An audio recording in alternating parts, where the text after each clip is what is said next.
Hi, Ron Paulk here. Hey, I get lots and lots of emails about variations on my workbenches, on the Smart Wood Shop, the Awesome Rolling Toolbox. And they are, I want to make my bench a little taller. How tall will it go? I've got this table saw. I want to hang this one off. And what I have to say to all of that is the stuff is really scalable, and that have obviously built them for the tools that I have and the height that I am. And what I end up emailing back is that it's really up to you. The plans are scalable. If you want to make the bench a bit taller, then just when you're cutting out the sawhorses, how much ever taller you want to make them. You know that mine are at 36 because that's the height of all shop machinery. So I've made my benches that height. But some people want them higher, some people want them lower, and you just shorten the legs, lengthen the legs, minor little things like that. As far as the various miter saws for the total station, or the workbench height for or hanging for the table saw, it really depends on the tools that you have. And obviously I don't have access to all the tools to make every variation, so I make them work. But I also show you how I did it in the videos, do a whole series on building these so you can modify them, and many have. And so really that's what this video is about. I wanted to show you some of the resources that are out there. You obviously have my YouTube channel, and I have everything I've built. I have done long series of videos to show you in detail each and every step so that you can take the plans and modify them to fit your needs. But there's also the Facebook page for the Paulk workbench.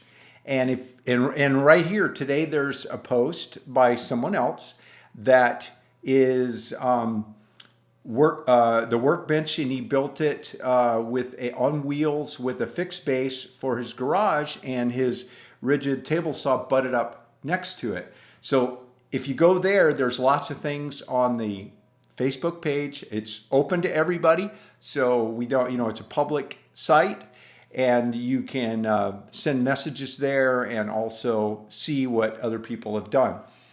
There is Instagram.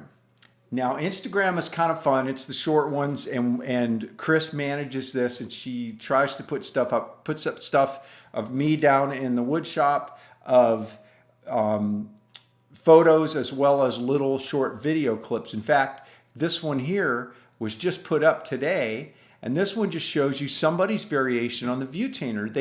They took the Vutainers and created a carry box so that it fits and nests in his trailer, and he can just grab it and go. And that's way different than what I've done, because mine all nest and I pull them out individually and put them in a bag.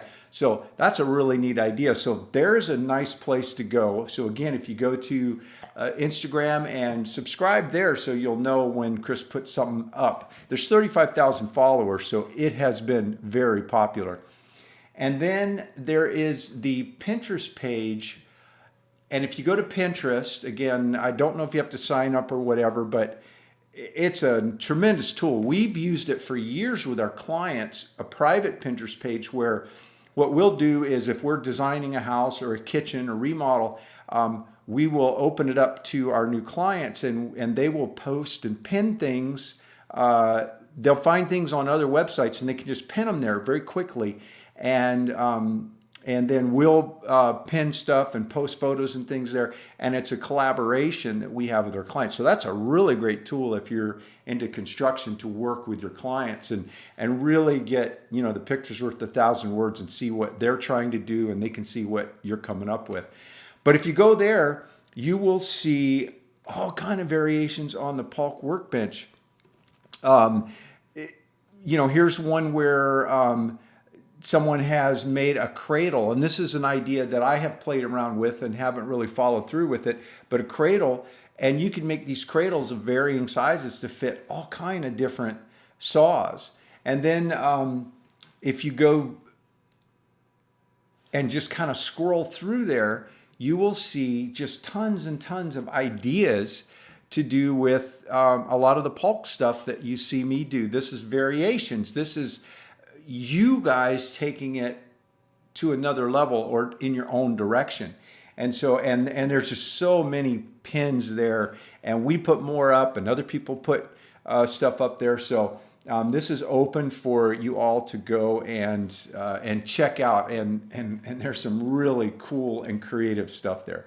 So hopefully this will help you understand that the ideas that I'm sharing with you, the smart wood shop and the various workbenches, my stand-up desk, these are ideas and things that I created for me and my workflow.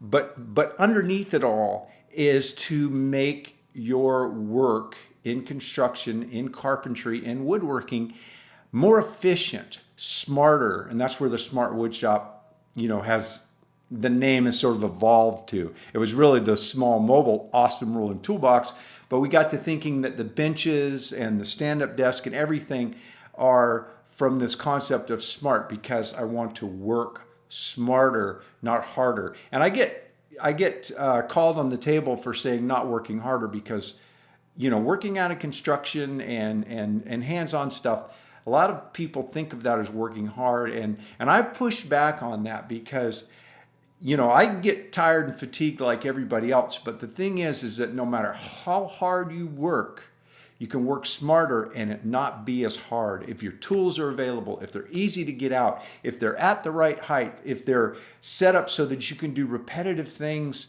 and do them easily and accurately and not have your back sore at the end of the day. That's what I mean by working smarter. Not that we don't get out and work hard, because I really do believe in working hard, but I think just working smart is good for all of us. Hey, if you like these videos, be sure to subscribe to the channel, and when you do, ring that bell so you'll know when I drop a new video.